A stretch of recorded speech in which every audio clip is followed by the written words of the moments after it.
I want to tell you that the agreement between the British and the Fulani has collapsed. And the only person that collapsed it is Trump. I want the world to understand this. The only person that collapsed that devilish arrangement whereby the Fulanis have been guaranteed in perpetuity, the advancement of their hegemonic interest right across the whole of West Africa, not just in the zoo.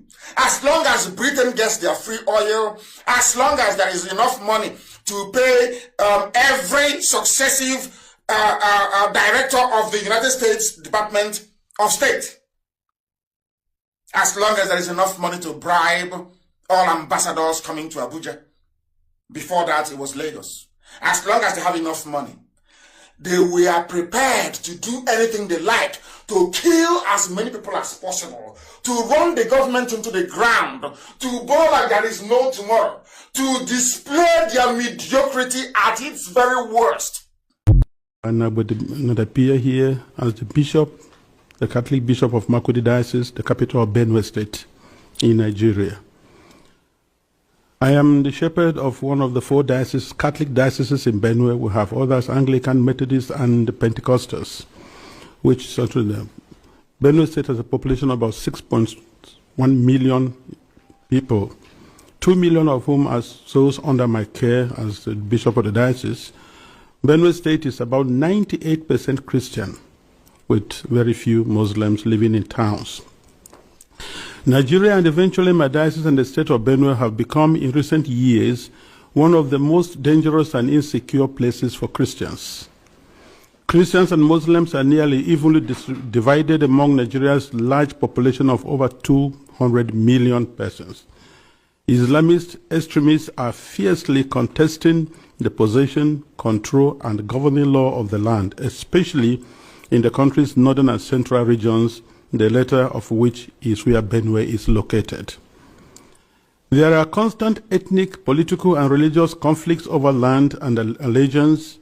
Constitutionally, we are a secularist country, but our unity has been fragile. Political and religious actions and even public speech have been carefully managed to avoid accusations of religious bias and political tensions.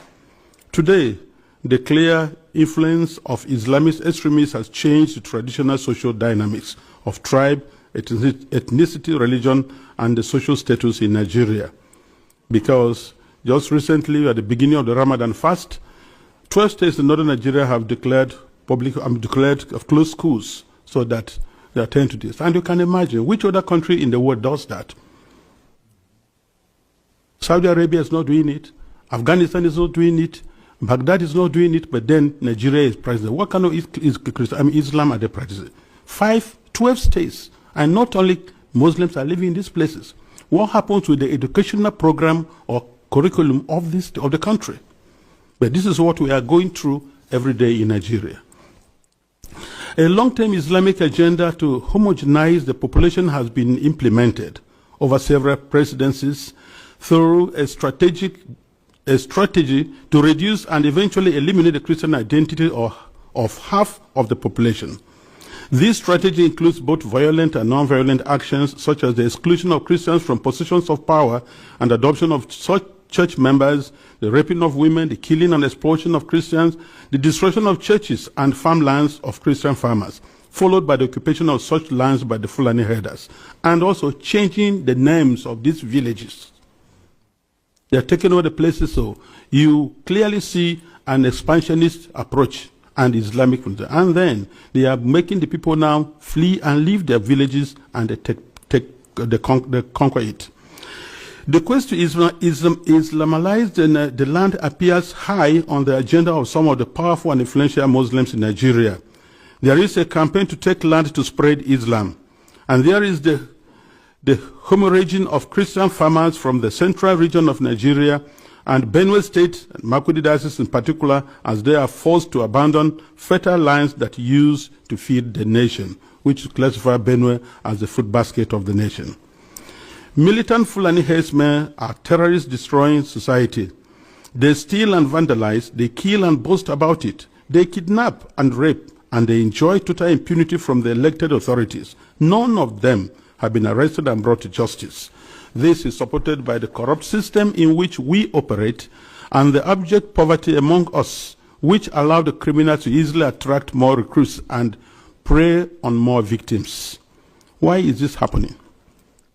Is it really a religious war?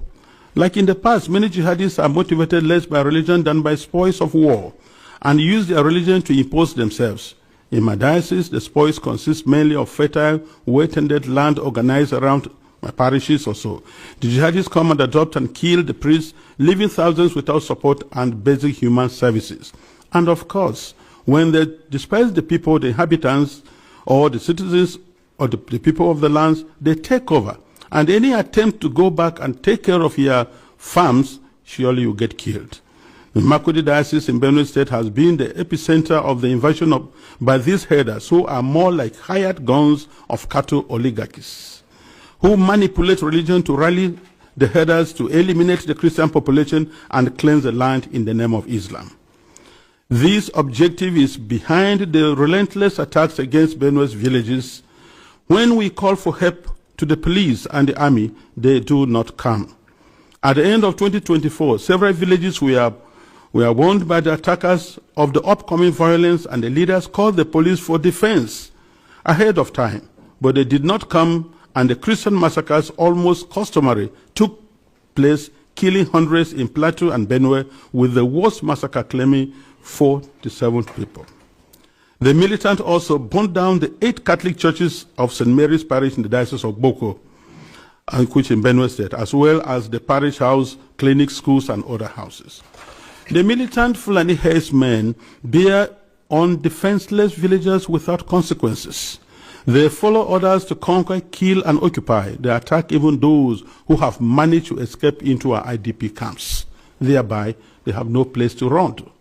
And it is unfortunate that the police system in Nigeria, orders have to come from above. And such that once there's a call, and they say they have never responded. And by the time they arrive, these people have left, and the people are now living in the pool of their blood. What I have recounted above is happening not only in Benue State. I believe our experience in Benue is symptomatic of what is happening elsewhere in large parts of Nigeria. The experience of the Nigerian Christians today can be summed up as that of a church under Islamist extermination. It is frightening to live there. Apart from the violent campaigns and attacks against Christian villages, there are now attempts by the Islamic Council of Nigeria and various Islamic groups to impose Sharia law on the Christian populations. Already, 12 states in the north of Nigeria are under this sectarian religious law, and attempts to extend the same to the south of Nigeria, which they have started. This month, governors in the north decided appropriately to close all schools and education institutions during the months of Ramadan, leaving millions of students without learning opportunity for 5 weeks. We live in fear because at any point it can be our turn to be killed, but to remain silent is to die twice. So, I have chosen to speak. I speak on behalf of the millions who are in the camps. In Benue State, in Makurdi Diocese alone, in my diocese, I have about 9 camps. 9.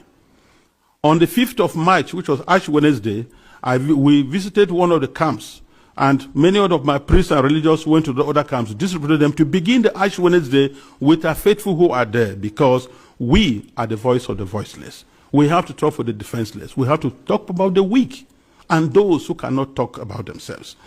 In one of the camps called the Mega Camp, there were over 3,000 inmates of that camp, and which was a record given to us by government. I speak on behalf of them and those children who have no husband, who have no father, and even their own voices taken away by the politicians who promised to help them, but have become the willing tools of the jihadists because they are talking politically correct statements, looking for next elections to come. I speak on behalf of those whose loved ones have been killed, but no one has even offered a word of consolation to them.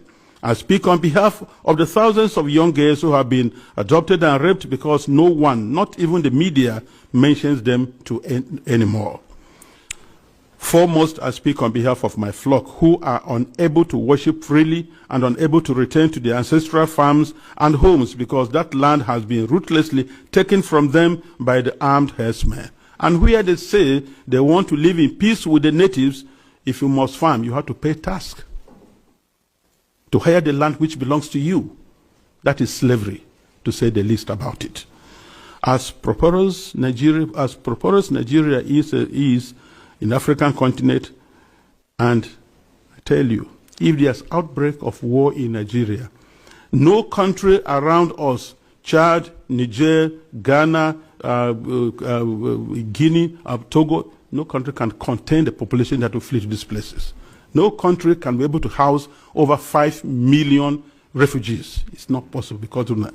And if 1 million refugees run to Chad and Niger, they'll collapse that country because there'll be no plan to take care of them. So we have to be very careful.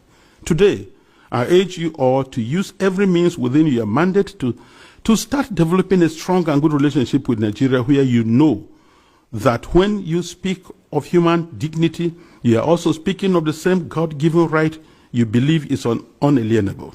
Consider that Nigeria can be your ally, but it cannot be one where half the population is in the process of being murderously eliminated. Work with us, the churches, and other Nigerians of goodwill. We are working for a peaceful and prosperous society.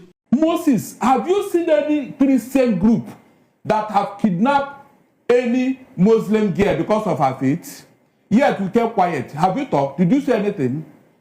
Somebody woke up one day, Sheikh Tanshi, and told her that Tinubu's wife should be killed because she's a Christian. That God told him to kill Tinubu's wife. I'm talking of provocative statements that can cause problems, yet we kept quiet. Moses, did you read that? Did you say anything? Is it not hard to show tolerance? Okay. So why can't our Muslim brother do the same thing? Sorry. So that Nigeria will live in peace. Before we come, sorry please. I want you to land on your thoughts. Yeah, they do the same thing. And see whether this place whether America will even look at us, not to talk of placing it on CPC. That's what we are saying here. It is because of the actions and statements of leaders that have caused the problem. They should not deny it. Yet they still want to blame us for what they have caused. They still want to blame us to Moses. How do you take that? Is that not an insult? Right. You are talking of America insulting, but you insulted us. When you told us that, or except we agree with the bandits, there will be no peace in Nigeria. Moses, can you beat that? And it's because of this statement, that's why Saudi Arabia could not tolerate you. They declared you persona non grata. Saudi Arabia, the seat of Islamic Caliphate. They could not tolerate you. But here, you tell us all manner of things, you do all manner of things, and you get away with it. All right, Somebody in this country once told us that there are good and bad bandits. I'll take my dictionary. I didn't see where they wrote these are good bandits and these are bad bandits. I don't know what that means. Somebody told us that they are their voice, that if anybody should attack them, they will not vote for that person. In this country, somebody told us that, yes, that if government does not answer to them, there will be no peace in Nigeria. Moses, this is a statement that was made for a man who claimed to be patriotic, a statesman. Is that how to solve a problem? You are pampering these boys. You are making them to become so bold. What audacity do they even have to attack anybody in Nigeria? For what? No, hold on. These other people, especially from the southeast, who have been fending for themselves, do they look for government subsidy? No, do they wait for government to pamper them? No, these other people that are fending for struggling to survive in Nigeria. Why must a group of people now tell us that we must answer them? They are this, psychological, this and this. Those other Nigerians that are holding peaceful agitation, peaceful nature, peaceful what do you call it? Businesses. Are they not Nigerians? Right. So if all of us become bandits, what will happen to us, Moses? Hold on though. If all of us become bandits, will Nigeria exist? You can see how we clearly bring problem into ourselves and we are now blaming America. Make una see Christian o, na Christians be this one. They are home, they don't correct them from them. They don't get house, they don't get houses again. See the camp where all of them come the camp, made them for the survive. Now only God and the Americans will help the Christians around the world.